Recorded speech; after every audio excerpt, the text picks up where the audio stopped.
This is how we deal with colonialism today.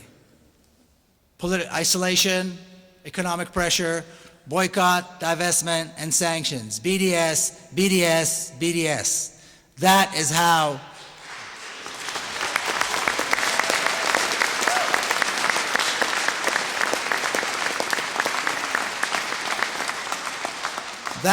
it needs to be done. That is how it's done. It is morally the right thing to do.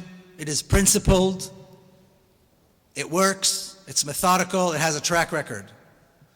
I was in South Africa. Everybody I met, activists, non-activists, blacks, whites, anybody I met, said thank God for BDS. BDS brought down apartheid. And BDS, in regards to Palestine, has had some very serious victories as well. That is how we protest. And by the way, it's the easiest form of resistance, because you can take it to any level you want. Just by not buying, you're already resisting. Just by putting down a product, you're already resisting. If you want to take it to the next level, then you talk to the store manager and you tell them why you're not buying. And you want to take it to the next level, you start a BDS branch and you become an activist, like I know many of you are. That's all you have to do. It is the right thing to do. It is not anti-Semitic, regardless of how often they try to jump up and down and say it's anti-Semitic. There is absolutely no foundation for that claim, but that's all they've got. So in Britain, they came up with this nonsense of anti-Semitism, and the Labour Party started apologizing and suspending people. God forbid that the Jews would get angry. But why is it okay to have sanctions against Iran and have sanctions against Russia, but not have sanctions against Israel? How is it different?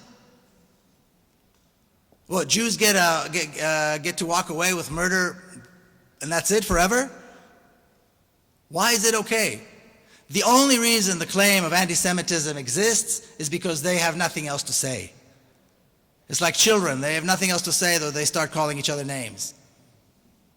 And the most important thing that we can do is completely ignore these arguments. Not get into an argument, yes anti-Semitic, no anti-Semitic, yes anti-Semitic, no anti-Semitic. Who cares? They want to talk about anti-Semitism? Fine. We talk about murdering children in Gaza. We talk about the fact that the majority of the population, which are Palestinians today in Palestine, are allocated 3% of the water. We talk about thousands of political prisoners. We talk about human rights abuses, and we talk about racist laws. They want to talk about anti-Semitism, they can do it all day long. It is irrelevant and has no foundation.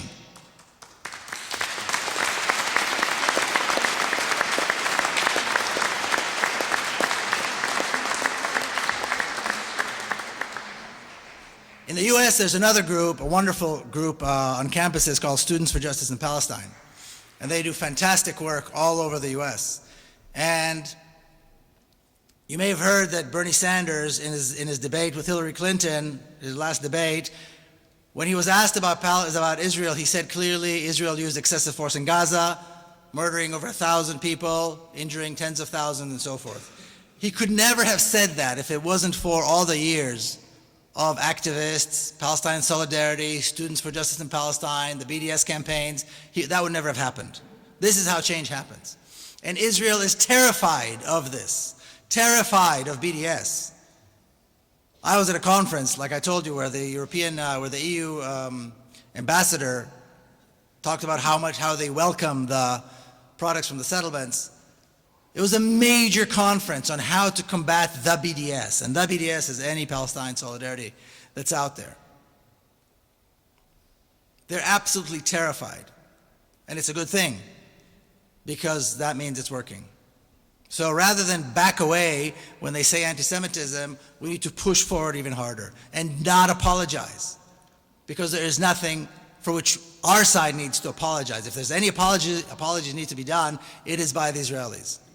And I don't think it's going to take many, many years of apologies before they can make up for their crimes, their pay for their crimes against the Palestinians.